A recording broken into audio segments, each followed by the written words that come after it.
Bought my land long before a single rooftop existed in what's now the Ridgeview Heights subdivision. Back then it was just me, a quiet stretch of forest, and a natural creek that wound perfectly along the back of my property.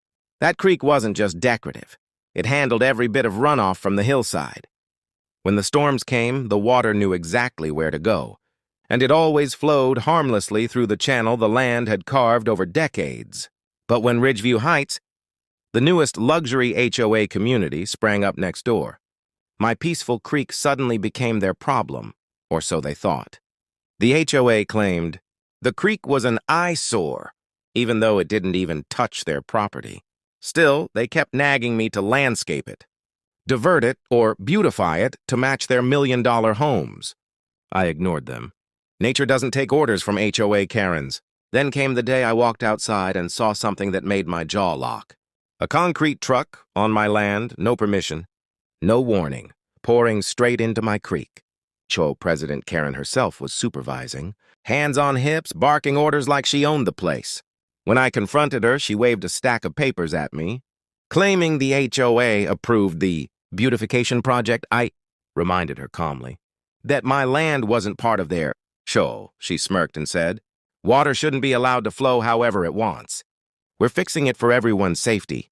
They poured 3 full truckloads of concrete into that creek bed before I could get the sheriff out there.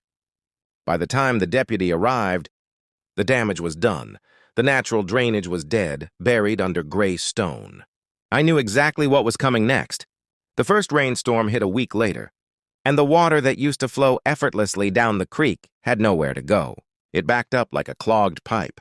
The soil on the ridge couldn't absorb enough, so the water spilled over, straight toward Ridgeview Heights. At first, the HOA proudly put out statements saying their waterproof grading could handle anything. 2 more storms later, their expensive manicured lawns looked like rice paddies.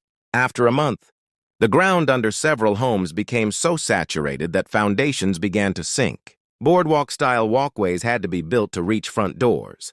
What used to be luxury homes now sat in what residents bitterly called Ridgeview Swamp.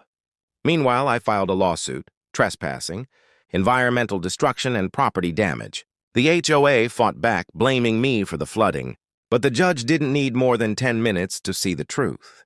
I had time-stamped drone footage, creek surveys, sheriff reports, and the best piece of evidence, Karen on camera proudly proclaiming, "We are filling the creek so it stops running." The judge's expression was priceless. The court ruling hit them like a wrecking ball. They were ordered to pay to excavate and restore the creek exactly as it had been, cover the costs of engineering the new drainage system,